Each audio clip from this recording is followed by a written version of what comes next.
देखिए दोस्तों, आज स्पीडी का पेज नंबर 69 है। पेज नंबर 69 सामान्य अध्ययन का।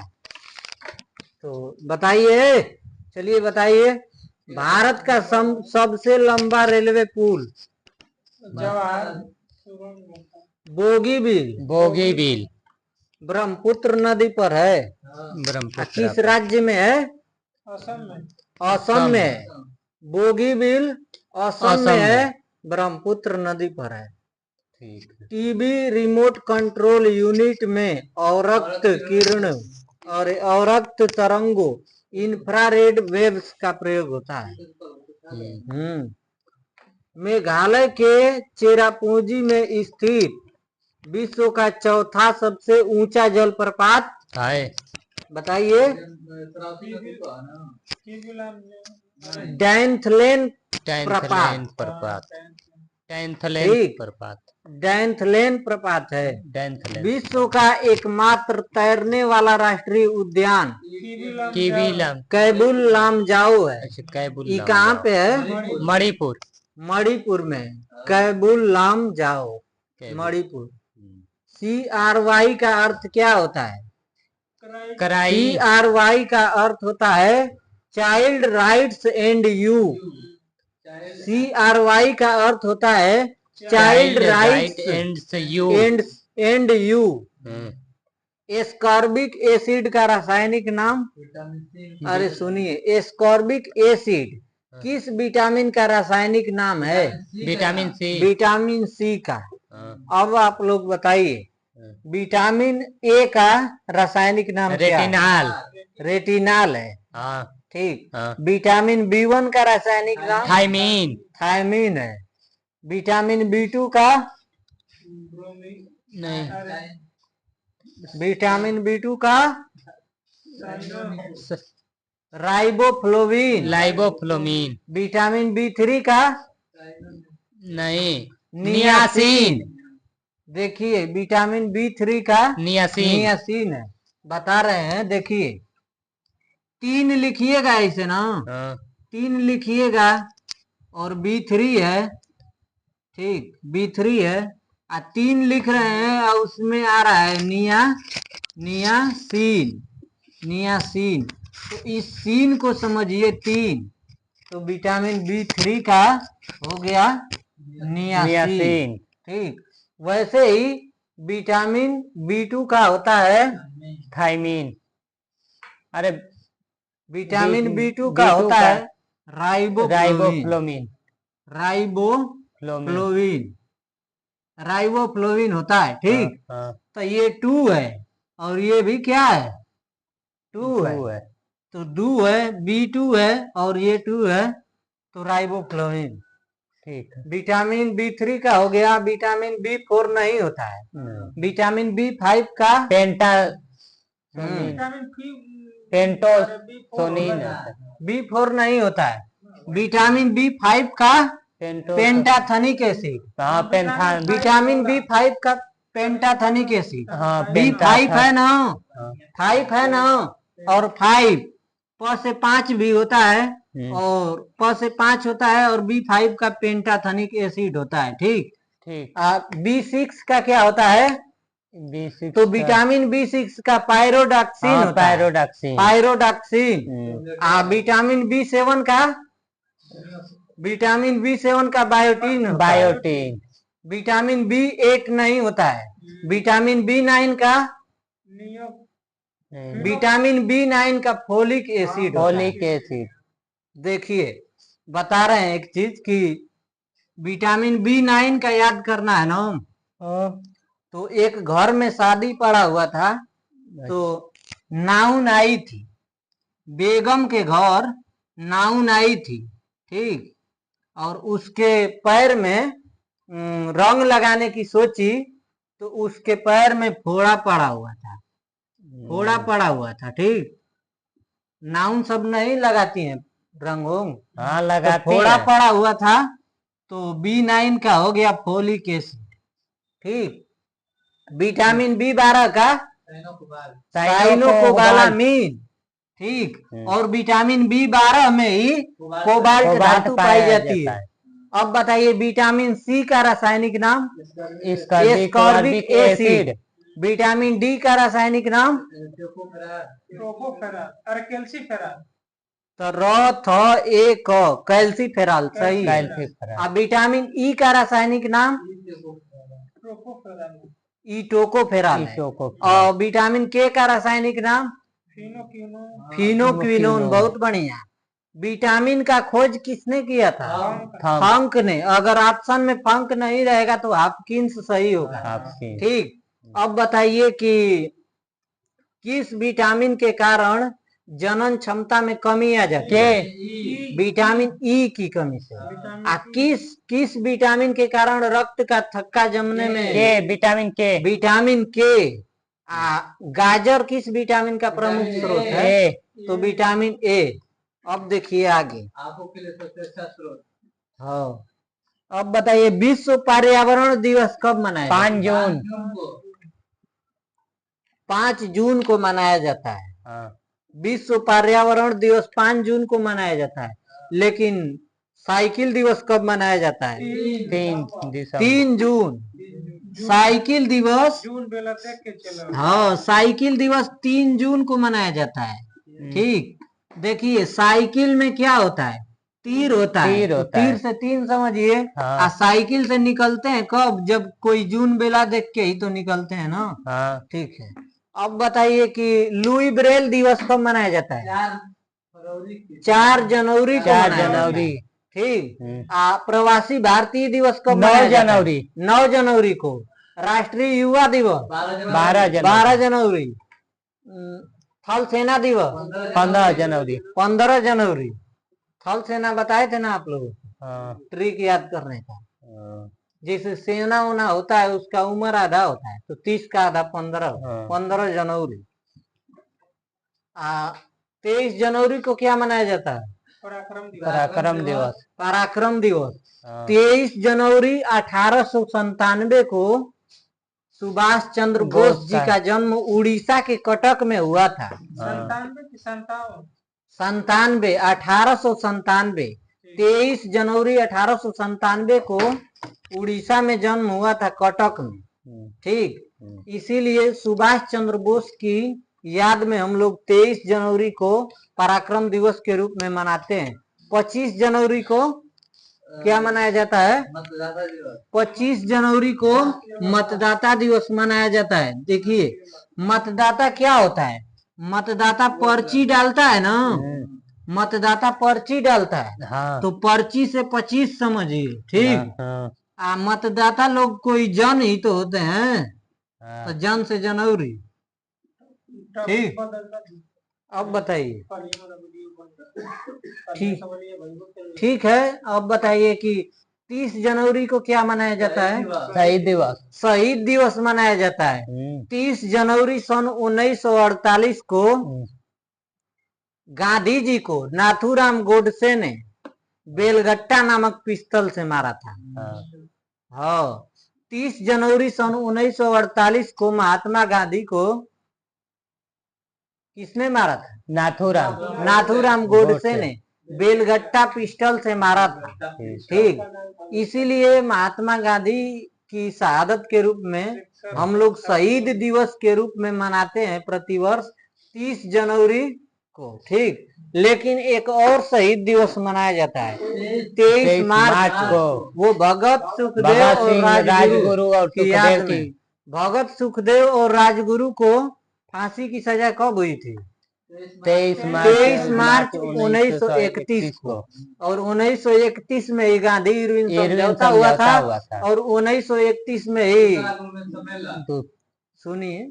ठीक है। 1931 को ही कौन सी फिल्म आई थी? आलम आरा। बहुत बढ़िया। अब देखिए कितना बताएं। स्वराज पार्टी का स्थापना 1923 में स्वराज पार्टी की स्थापना हुई थी। देखिए विश्व खाद्य दिवस का मुख्यालय विश्व खाद्य दिवस का मुख्यालय रोम में है। बताए थे आपको कि कोई कोई खाने के लिए, कोई कोई खाद्य खाने के लिए तरसता है और रोते हुए मन से कहता है कि ए भैया कुछ दे इधर, मतलब रोम में है। रोते हुए कहता है, खाने को मांगता है, तो खाद्य रोम में है, मुख्यालय। अब देखिए, लाइफ डिवाइन के लेखक अरविंद घोष, लाइफ डिवाइन के लेखक अरविंद घोष हैं। सबसे छोटा महाद्वीप कौन सा है? ऑस्ट्रेलिया। ऑस्ट्रेलिया। ऑस्ट्रेलिया को प्यासी भूमि का देश कहा जाता है और ऑस्ट्रेलिया में एक भी ज्वालामुखी नहीं पाई जाती है। ठीक। सबसे नहीं, ये तो अंतर्राष्ट्रीय फुटबॉल क्लब के लिए खेलने वाला एकमात्र भारतीय खिलाड़ी वाईचुंग भूटिया है। अंतर्राष्ट्रीय फुटबॉल क्लब में खेलने के लिए अरे यार गलत हो। अंतर्राष्ट्रीय फुटबॉल क्लब के लिए खेलने वाला एकमात्र भारतीय खिलाड़ी वाईचुंग भूटिया है। राष्ट्रीय गीत वंदे मातरम आनंद मठ पुस्तक से लिया गया है। अब बताइए, राष्ट्रीय गीत है वंदे मातरम, इसके रचयिता कौन है? बंकिम चंद्र चटर्जी। और सबसे पहले राष्ट्रीय गीत कब गाया गया था? ये 26 जनवरी 1900। सुनिए, अच्छा, कब गाया गया? सबसे पहले राष्ट्रीय गीत 1896 में कांग्रेस अधिवेशन में गाया गया था। 1896 में कौन अध्यक्ष थे कांग्रेस के? भारतीय राष्ट्रीय कांग्रेस के 1896 में रहीमतुल्ला सयानी अध्यक्ष थे। इन्हीं की अध्यक्षता में पहली बार गाया गया था राष्ट्रगीत। लेकिन राष्ट्रगान पहली बार कब गाया गया था? 1911 में जॉर्ज पंचम के 1911 में जॉर्ज पंचम के स्वागत में। 1911 में जॉर्ज पंचम और विलियम मैरी, जॉर्ज पंचम की पत्नी थी विलियम मैरी, ये दोनों लोग आए थे भारत में। ठीक, ये दोनों लोग आए थे भारत में। इन्हीं के याद में 1911 में मुंबई में गेटवे ऑफ इंडिया का निर्माण किया गया। और ये आए थे तो उस समय भारत का वायसराय कौन था? ये आप लोगों के लिए प्रश्न रहेगा। ठीक है। और सुनिए, वो नहीं थे। 1911 में जॉर्ज पंचम साहब ने मुख्यतः दो घोषणाएं की। अन्य भी किए होंगे। पहला घोषणा किए कि बंगाल विभाजन को रद्द किया जाए, और दूसरा घोषणा था कि राजधानी को कलकत्ता से स्थानांतरित करके दिल्ली ले जाया जाए। तो अब ये बताइए कि छोड़िए, जान दीजिए, डीएनए का डबल हेलिक्स मॉडल किसने दिया है? तो वाटसन और क्रिक। बहुत बढ़िया। डीएनए का डबल हेलिक्स मॉडल वाटसन और क्रिक ने दिया था। प्रकाश का तरंग, अरे यार, प्रकाश का निर्वात में चलने का कारण उसका विद्युत क्षेत्र है। प्रकाश की चाल कितनी होती है निर्वात में? 332 मीटर प्रति सेकंड। निर्वात में ना 3 बहुत बढ़िया। 3.10 मीटर प्रति सेकेंड। 3 × 10⁸ मीटर प्रति सेकंड प्रकाश की वेग निर्वात में होती है। ध्वनि प्रकाश, अरे ध्वनि की चाल ज्यादा है कि प्रकाश की चाल? प्रकाश का। प्रकाश की चाल ध्वनि से ज्यादा होती है। ध्वनि की चाल लगभग 332 मीटर प्रति सेकंड होती है। 3 कुछ होता है वो। ध्वनि किस प्रकार का तरंग है? वो प्रसरण, अनुप्रस्थ है कि अनुदैर्ध्य है? अनुप्रस्थ है। ध्वनि अनुदैर्ध्य तरंग है। जबकि प्रकाश अनुप्रस्थ तरंग है। ठीक। अब बताइए, प्रकाश का दो अलग स्वरूप कौन कौन सा है? तो अपवर्तन और परावर्तन, अपवर्तन और परावर्तन प्रकाश का दो अलग स्वरूप है। अब ये बताइए कि तारों का टिमटिमाना प्रकाश अपवर्तन, प्रकाश का अपवर्तन। बहुत बढ़िया। पानी में डूबे हुए सिक्के का सतह से ऊपर दिखाई देना प्रकाश का अपवर्तन। पानी में डूबी हुई छड़ी का या पानी में डूबी हुई पेंसिल का टेढ़ा दिखाई देना प्रकाश का अपवर्तन। बहुत बढ़िया। मृग मरीचिका का बनना पूर्ण आंतरिक परिवर्तन, पूर्ण आंतरिक परावर्तन। बहुत बढ़िया। ऑप्टिकल फाइबर किस सिद्धांत पे काम करता है? पूर्ण आंतरिक परावर्तन। हीरे का चमकना पूर्ण आंतरिक परावर्तन। बोमोफोर्ट मापक्रम का प्रयोग हवा की गति मापने के लिए किया जाता है। ठीक। पुर्तगालियों ने सर्वप्रथम भारत में तंबाकू की खेती आरंभ की। पुर्तगालियों ने भारत में सर्वप्रथम तंबाकू की खेती आरंभ की। लेकिन आलू कौन लेके आए थे? पुर्तगाली लेके आए थे। वो 60 साल का बुढ़ा जेमोरिन, उसी के शासनकाल में वास्को डी गामा 20 मई 1498 को कालीकट नामक बंदरगाह पर केरल में उतरा और वास्को डी गामा 3 बार भारत की यात्रा किया। एक 1498, 1502 में, उसके बाद 1524 में, 24 में। हाँ, तीसरी बार 1524 में आया था और तीसरी बार जब आया था तो यहीं पे मर गया। अब उसका केरल राज्य में समाधि है वास्को डी गामा का। तो जेमोरिन पूछा ना वास्को डी गामा से कि आप इतने सुंदर हैं, इसका राज क्या है? और तो हम कलुआ कलूटे हैं, इसका राज क्या है? तो बताया ना वास्को डी गामा कि हम इसलिए सुंदर हैं क्योंकि हम आलू खाते हैं और आप इसलिए काले हैं क्योंकि आप आलू नहीं खाते। तो आलू को बाकायदे लेके आया गया पुर्तगाल से। पुर्तगालियों ने कहा से लेके आया था? मक्का वगैरह तो अमेरिका से लेके आया था। तो बाकायदे लेके आया गया और जेमोरिन की मदद से केरल के साइड में फैक्ट्रियों को स्थापित किया गया था और आलू की फैक्ट्रियों को लगाया गया था। और आज हम लोग जो आलू खा रहे हैं उन्हीं पुर्तगालियों का देन है। अब देखिए, पराश्रव्य तरंगे निर्वात में उत्पन्न ध्वनि तरंगे। पराश्रव्य तरंगे निर्वात में उत्पन्न ध्वनि तरंगे। ये बताइए कि चमगादड़ जीव जो होता है पराश्रव्य तरंगों के माध्यम से अपने मार्ग में होने वाली रुकावट का पता लगाता है। ऐसे तेजी से उड़ते आएगा, जैसे ही देखेगा कि यहाँ पे पोल है ना, तुरंत ऐसे मुड़ जाएगा। पराश्रव्य तरंग की आवृत्ति कितनी होती है? 20 से 20,000। नहीं, पराश्रव्य तरंग की ना 20,000 हर्ट्ज से ऊपर होती है। लेकिन जो हम लोग सुनते हैं वो 20 से 20,000 हर्ट्ज होता है। लेकिन WHO के अनुसार कितने डेसिबल से ऊपर की ध्वनि हम लोगों के कानों के लिए हानिकारक है? 85 डेसिबल। 85 डेसिबल ठीक हानिकारक है, उससे ज्यादा। अब देखिए, तेल दीप में बत्ती का तेल किस क्रिया के कारण केशिकत्व के कारण ऊपर उठता है? तो केशिकत्व नामक घटना के कारण। दिया हो गया, लमटेन हो गया, इसमें बाती जो होता है उसके माध्यम से तेल जाता रहता है, वही केशिकत्व घटना होता है। लेकिन वर्षा की बूंद का गोलाकार दिखाई देना पृष्ठ तनाव के कारण।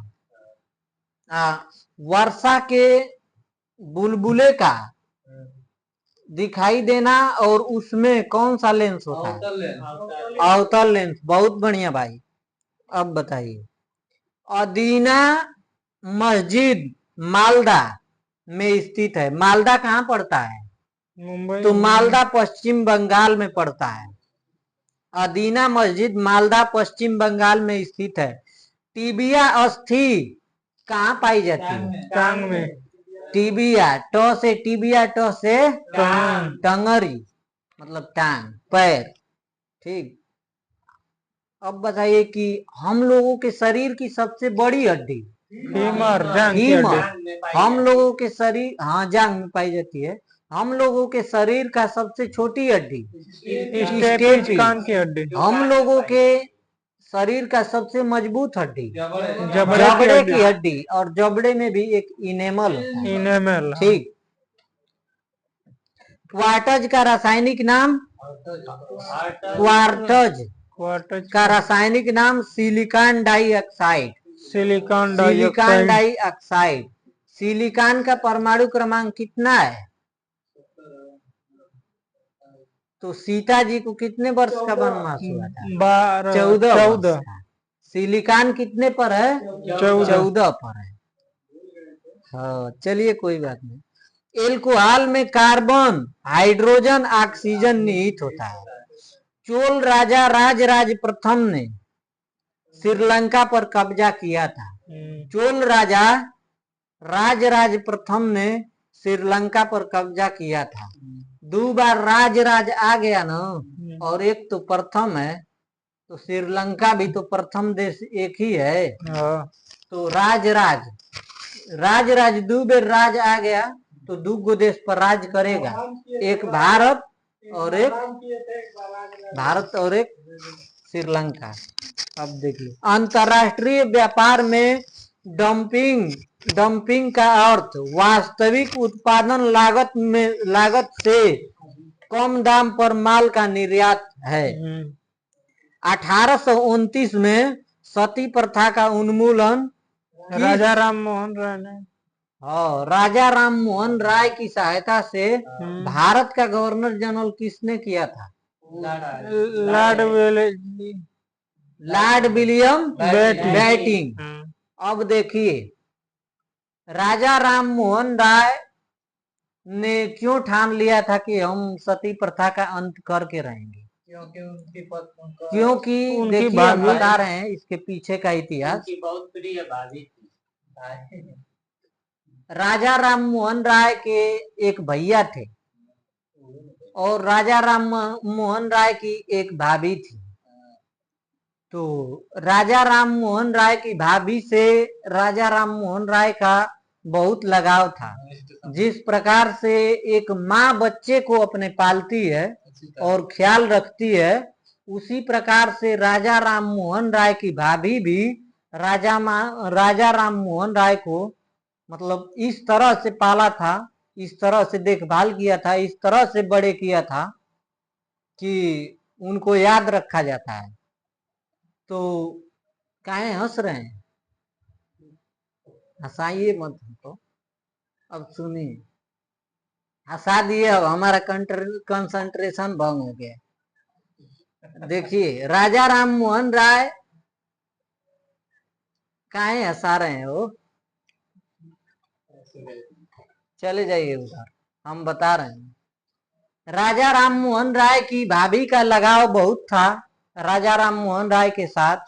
तो कुछ समय बाद अचानक ऐसा हुआ कि राजा राम मोहन राय के बड़े भैया का निधन हो गया, और राजा राम मोहन राय के बड़े भैया का निधन हो गया तो उस समय की परंपरा ये थी, सती प्रथा की परंपरा थी कि पति के चिता के साथ साथ जीवित पत्नी को भी जलना होता था। यही सती प्रथा था। पति के चिता के साथ साथ पत्नी को भी जलना होता था, और यही सब चीज देखे राजा राम मोहन राय कि जो भाभी मुझे कल तक प्यार दुलार से पाल पोस कर बड़े की, मेरा ध्यान रखी, और आज उसे चिता पर जलते हुए देख मेरा मन बहुत ही ज्यादा हतोत्साहित हो गया। और उसी दिन से ना चाहते हुए भी राजा राम मोहन राय बहुत प्रयास किए कि हम अपनी भाभी को जैसे तैसे करके बचा सकें, लेकिन राजा राम मोहन राय ने समाज में फैली कुरीतियों को दूर नहीं कर पाए और अंततः अपनी भाभी को जलने से, चिता के साथ जलने से भी रोक नहीं पाए। और इस प्रकार से उसी दिन राजा राम मोहन राय ने ठाना कि जब तक मेरा प्राण रहेगा मैं सती प्रथा का विरोध करूंगा, और सती प्रथा का विरोध करूंगा। और बाद में चलकर जब राजा राम मोहन राय सती प्रथा का विरोध कर रहे थे ना, तो राजा राम मोहन राय के लंगोटिया यार हुआ करते थे राधा कांत देव, और राधा कांत देव ने राजा राम मोहन राय का खुले तौर पर विरोध किया था। राजा राम मोहन राय का राधा कांत देव ने खुले तौर पर विरोध किया था, और ये क्वेश्चन भी पीएससी का पूछा हुआ, विरोध किया था। ठीक। इसके बाद 1829 में राजा राम मोहन राय के अथक प्रयासों से लॉर्ड विलियम बेटिंग ने सती प्रथा का अंत 1829 में कर दिया। लेकिन लॉर्ड विलियम बेटिंग 1833 में भारत का गवर्नर जनरल बने। इससे पहले 1833 से पहले वे बंगाल के गवर्नर जनरल हुआ करते थे। ठीक। उसके बाद 1835 में अंग्रेजों ने अंग्रेजी को शिक्षा का माध्यम बनाया। अब देखिए आगे, चेचक रोग विषाणु के कारण होता है। चेचक रोग विषाणु के कारण होता है, लेकिन खसरा रोग वायरस या विषाणु के कारण ही होता है। वायरस और विषाणु एक ही नाम है। और ठीक है। राज्यसभा निकाय की अध्यक्षता गैर राज्यसभा सदस्य करता है। राज्यसभा निकाय की अध्यक्षता गैर राज्यसभा सदस्य करता है। देखिए, राज्यसभा को संचालित कौन करता है? राज्यसभा को संचालित राज्यसभा का सभापति करता है। और राज्यसभा का सभापति एक्चुअली में होता क्या है? तो भारत का ही उपराष्ट्रपति होता है, जो राज्यसभा के सभापति के रूप में काम करता है। राज्यसभा एक अस्थाई सदन है, वो कभी भी भंग नहीं होता है। लेकिन लोकसभा एक अस्थाई सदन है जो भंग हो जाता है। प्रत्येक 5 वर्षों पर या 5 साल से पहले भी अगर सरकार में कुछ मनमुटाव हो या फिर बहुमत न हो, बहुमत सिद्ध न हो, तो 5 साल से पहले भी भंग हो सकता है। लोकसभा का कार्यकाल सामान्यतः मान लिया गया है कि 5 वर्ष का होता है। इसीलिए प्रधानमंत्री बनने के लिए न्यूनतम आयु कितनी होनी चाहिए? 35 वर्ष। अरे 25 वर्ष। बहुत बढ़िया। मुगल शासन में मनसबदारी प्रणाली का प्रवर्तक कौन था? अकबर था। मुगल शासन में मनसबदारी प्रणाली का प्रवर्तक अकबर था। अकबर का जन्म कब हुआ था? 1542। अकबर का जन्म 1542 में कहाँ हुआ था? अमरकोट में हुआ था। अकबर ने तीर्थ यात्रा कर को कब समाप्त किया? 69 में। अकबर ने तीर्थ यात्रा कर को कब समाप्त किया? तो अकबर ने तीर्थ यात्रा कर को 1563 में। देखिए, 63 में 3 आ रहा है ना, आ तीर्थ लिखिएगा तो ये भी 3 के समतुल्य है। ठीक। तो अकबर ने तीर्थ यात्रा कर को 1563 में समाप्त किया। लेकिन अकबर ने जजिया कर को कब समाप्त किया? तो अकबर ने जजिया कर को समाप्त 1564 में किया। देखिए, जज जो होता है वो चारों तरफ सबूत देखेगा, चारों तरफ निर्णय देखेगा, तब जाके अपना अंतिम फैसला देगा। तो 4 आएगा, जजिया में 4 आएगा, क्योंकि जज चारों ओर देखता है। ठीक। लेकिन आप लोगों के लिए एक प्रश्न रहेगा कि 1571 में अकबर ने क्या किया था?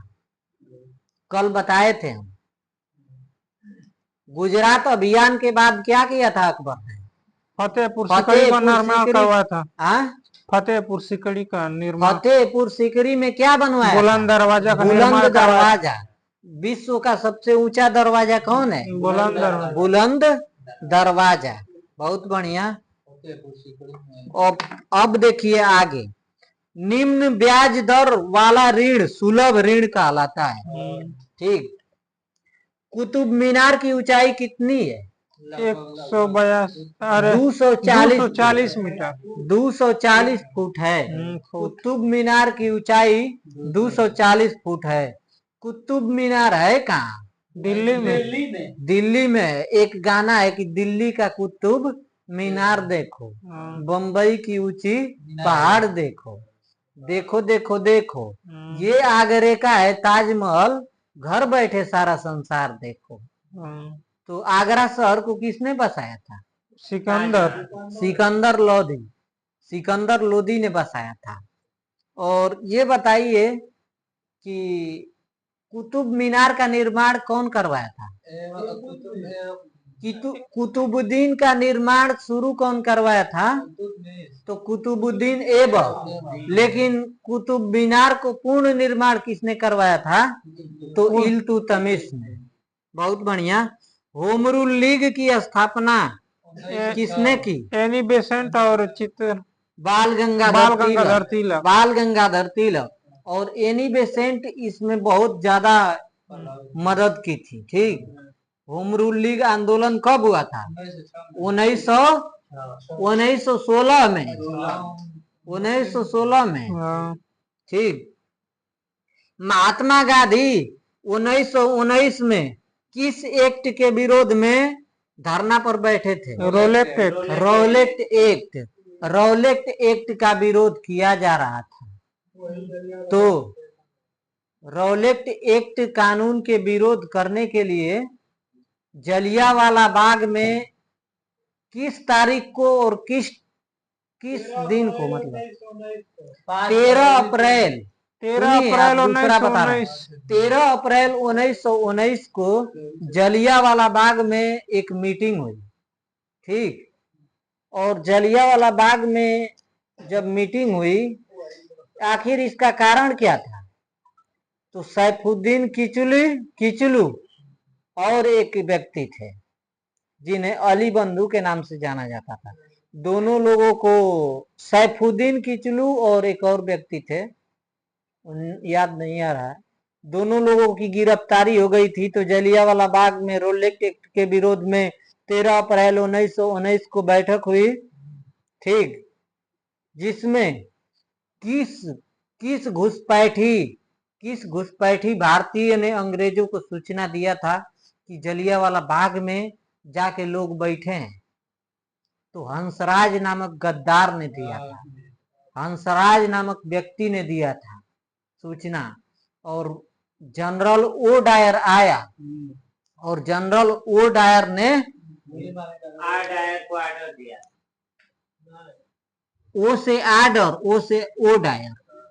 ठीक। O Dyer, O Dyer. ठीक। ओ से आर्डर, ओ से ओ डायर। ओ डायर ने आर्डर दिया था गोली चलाने का और गोली चलाया गया था। तो इसमें लगभग 1000 से ज्यादा लोग मरे थे। 1000 से ज्यादा लोग मरे थे। और इसकी समीक्षा की जांच के लिए तहकीकात समिति का गठन किया गया था। ठीक। हंटर आयोग आप कौन सा बता रहे हैं? हंटर आयोग वो अंग्रेजों ने किया था, लेकिन हम लोग तहकीकात जिसके सदस्य हुआ करते थे मदन मोहन मालवीय। अब देखिए, विटामिन पाचन क्रिया में सहायता नहीं करता है। विटामिन का निर्माण शरीर में होता है कि नहीं? नहीं होता है। नहीं होता है। विटामिन को हम लोग बाहर से लेते हैं। सोडियम क्लोराइड मनुष्य का वह बहुमूल्य तत्व है जो सौरमंडल में नहीं पाया जाता है। सोडियम क्लोराइड का रासायनिक सूत्र क्या होता है? NaCl। सोडियम क्लोराइड का हिंदी नाम? सोडियम क्लोराइड, बहुत बढ़िया, साधारण नमक। एलिफेंटा जलप्रपात कहाँ है? कल नहीं, बताए थे। यहाँ एलिफेंटा जलप्रपात मेघालय में स्थित है। मेघालय में है।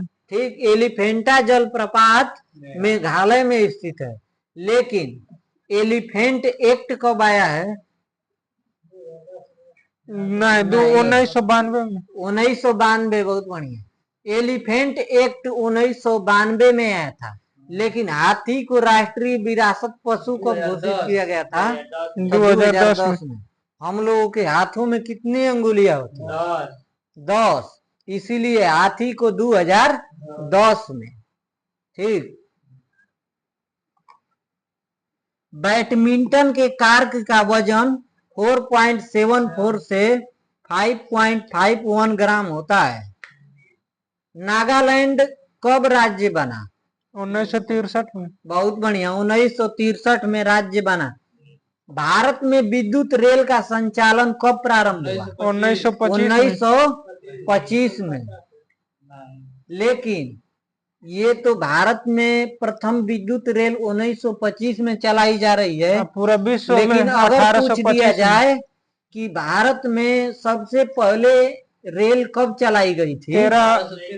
1853 में। 1853 के समय भारत का गवर्नर जनरल कौन थे? लॉर्ड डलहौजी थे। और एक क्वेश्चन पूछा गया था बिहार एसएससी में, प्रीवियस ईयर प्रश्न है कि पंजाब राज्य को मिलाकर लॉर्ड डलहौजी ने कब ब्रिटिश साम्राज्य में मिलाया? तो 1849 में। 1849 में पंजाब राज्य को ब्रिटिश में मिलाने का काम लॉर्ड डलहौजी ने किया। महात्मा गांधी ने भारत में पहली बार सत्याग्रह का प्रयोग कब किया? 1917। बहुत बढ़िया। कहाँ पे किए? चंपारण में किए। ठीक, इनका पहला था। लेकिन 1916 में गांधी जी कहाँ आए थे? यहाँ बनारस में आए थे और यहीं पे भाग लिए थे। पहला वो जन भाषण यहीं पे दिए थे गांधी जी 1916 में बनारस के पास। सर्वाधिक लोहा कैसे, मतलब कि भोज्य पदार्थों में पाई जाती है? आयरन, पालक। तो हरी सब्जियां में पालक वगैरह में। पनीर। ठीक। अब ये बताइए कि लोहा का परमाणु क्रमांक कितना होता है? 26। तो लोहा का छड़ होता है, इसीलिए लोहा का परमाणु क्रमांक 26 होता है। Fe होता है। स्वराज हमारा जन्म सिद्ध अधिकार है और हम इसे लेकर रहेंगे। किसका कथन है? बाल गंगाधर तिलक। बाल गंगाधर तिलक जी की मृत्यु कब हुई? बाल गंगाधर तिलक जी की मृत्यु 1920 में हुई थी। 1920 में। और 1920 में जब बाल गंगाधर तिलक की मृत्यु हुई थी तो इसी समय असहयोग आंदोलन शुरुआत भी हुआ था। तो महात्मा गांधी जी कहे थे, एक शब्द बोले थे कि मेरा दाहिना हाथ चला गया, मेरा दाहिना हाथ चला गया। तिलक जी की मृत्यु पर बोले थे। और भी चीज है। अब बताइए, मोटर चालक पीछे की वस्तु को देखने के लिए कौन सा दर्पण बताइए? पीछे के दृश्यों को देखने के लिए उत्तल दर्पण का। बहुत बढ़िया। अब बताइए कि दंत चिकित्सक अवतल का। ठीक। अब बताइए कि दाढ़ी बनाने वाले में अवतल का। बहुत बढ़िया। गाड़ी के हेडलाइट में उत्तल, गाड़ी के हेडलाइट में अवतल होता है। हेडलाइट में तो अवतल रहता है। हेडलाइट में गाड़ी के अवतल होता है। केसर का उत्पादन करने वाला एकमात्र भारतीय राज्य जम्मू कश्मीर है। एक क्वेश्चन छूट गया चंद्र ग्रहण होता है जब पृथ्वी सूर्य तथा चंद्रमा के बीच होता है। दोनों के बीच में पृथ्वी जो है सूर्य तथा चंद्रमा के बीच में है होता है, तब चंद्र ग्रहण होता है। विटामिन ए कहाँ संचित किया जाता है? यकृत में। बहुत बढ़िया। जिगर किसका नाम है? लीवर। जिगर भी लीवर नहीं कहते हैं कि दिल में हो तुम, जिगर में हो तुम, कैसे गाना है? तो जिगर में तू, नजर में तू, दिल में तू, कैसे बताऊं तुम? तो जिगर, सुनिए, जिगर भी यकृत का नाम है। अब बताइए कि यकृत में हो तुम? चलो ठीक है। लीवर भी यकृत का नाम है। इंसुलिन का श्रावण कहाँ से होता है? पेनक्रियाज। यकृत में। चलिए आप लोग भुलवा देते हैं। विटामिन ए यकृत में संचित किया जाता है। ब्रिटिश संसद के पहले भारतीय सदस्य, ब्रिटिश संसद के पहले भारतीय सदस्य कौन थे? दादा भाई नौरोजी। बहुत बढ़िया, दादा भाई नौरोजी। भारत द्वारा दादा भाई नौरोजी जो थे वो भारतीय राष्ट्रीय कांग्रेस के चौथे अध्यक्ष बने थे। दूसरा द से दूसरा, द से दादा भाई नौरोजी, तो से तीसरा, तो से तैयब जी। लेकिन भारतीय राष्ट्रीय कांग्रेस के प्रथम अध्यक्ष कौन थे? भारतीय राष्ट्रीय कांग्रेस के प्रथम अध्यक्ष थे WC बनर्जी, व्योमेश चंद्र बनर्जी है। और भारतीय राष्ट्रीय कांग्रेस की स्थापना किसने किया था? तो एलेन ऑक्टेवियन ह्यूम ने किया था। एलेन ऑक्टेवियन ह्यूम 1885 से लेके 1907 तक महासचिव के पद पर बैठे रहे थे। और प्रथम अंग्रेज कौन था जो भारतीय राष्ट्रीय कांग्रेस का अध्यक्ष बना था? प्रथम अंग्रेज जॉर्ज यूल था, 1888 में बना था। लेकिन प्रथम महिला कौन थी? Annie Besant. प्रथम भारतीय महिला कौन थी? सुचिता कृपला। प्रथम भारतीय महिला सरोजिनी नायडू 1925 में। ठीक।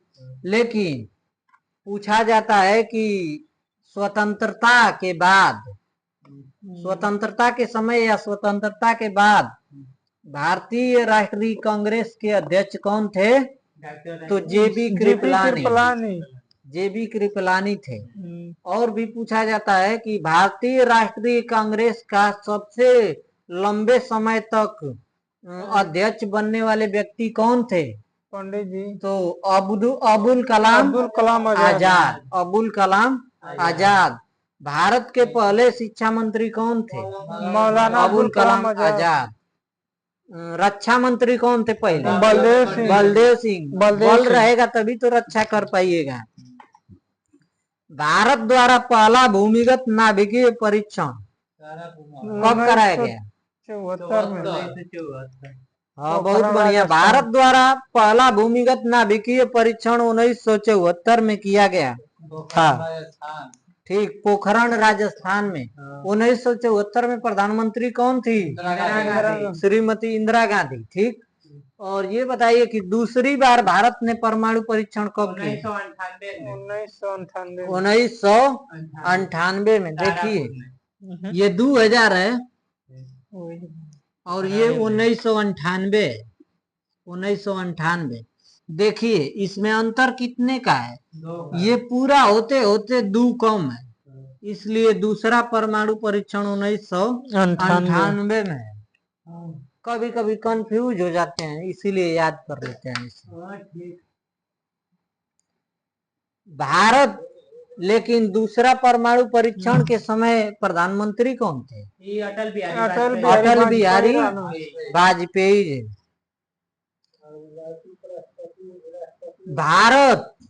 भारत हेतु संवैधानिक सुधारों से संबंधित मॉन्टेग्यू चेम्सफोर्ड सुधार 1919 में प्रकाशित हुई थी। ठीक। भारत में मुस्लिम लीग की स्थापना 1906 में हुआ था। मुस्लिम लीग की स्थापना बताते इसके बारे में बहुत ज्यादा हो जाएगा समय। विजयनगर साम्राज्य की स्थापना हरिहर और बुक्का 14वीं शताब्दी में हरिहर और बुक्का ने किया था। हरिहर और बुक्का दो भाई थे और मोहम्मद बिन तुगलक के शासनकाल में नियुक्त थे, और मोहम्मद बिन तुगलक ने इन लोगों को दक्षिण भारत में हो रहे विद्रोह को दबाने के लिए भेजा। लेकिन ये जब गया ना वहां पे तो देखा कि अरे अरे यहाँ तो बहुत ज्यादा विद्रोह हो रहा है, तो विद्रोह को दबाया नहीं, उसी में शामिल विद्रोह में शामिल होके उन्हीं का साथ देने लगा। और वहीं पे दोनों भाइयों ने मिलकर विजयनगर साम्राज्य की स्थापना की। लेकिन आप लोगों के लिए एक प्रश्न रहेगा, जाने दीजिए। क्रिकेट खेल में विकेटों के बीच की दूरी 22 गज। क्रिकेट खेलों में विकेटों के बीच की दूरी मतलब उस स्टंप से लेके इस स्टंप तक 22 गज। 22 गज। बहुत बढ़िया। 22 गज होती है। 15वीं शताब्दी के अंत में 1498 में कौन भारत के कालीकट में उतरा था? Vasco da Gama. Vasco da Gama. Zamorin था भारत का शासक, बताए थे।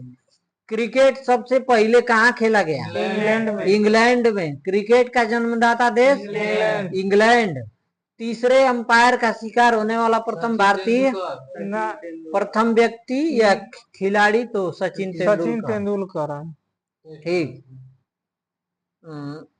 सबसे ज्यादा विश्व कप कौन जीता है? ऑस्ट्रेलिया। ऑस्ट्रेलिया। अब ये नहीं पता है लेकिन ऑस्ट्रेलिया है। ओबरा थर्मल पावर स्टेशन के लिए प्रसिद्ध है। ओबरा थर्मल पावर स्टेशन के लिए प्रसिद्ध है। ध्यानचंद के जन्म दिवस पर कौन सा दिवस मनाया जाता है? राष्ट्रीय खेल दिवस। बहुत बढ़िया। मेजर ध्यानचंद का जन्म कब हुआ था? तो 29 अगस्त 1905 को हुआ था। 29 अगस्त 1905 को हुआ था। इसलिए प्रत्येक वर्ष राष्ट्रीय खेल दिवस कब मनाया जाता है? 29 अगस्त को। 29 अगस्त 1905 को मेजर ध्यानचंद जी का जन्म कहाँ हुआ था? इलाहाबाद में हुआ था। ठीक। 1928, 1932, 1936 तीनों में गोल्ड मेडल हॉकी में आया था। उसमें मेजर ध्यानचंद जी का बहुत बड़ा रोल था।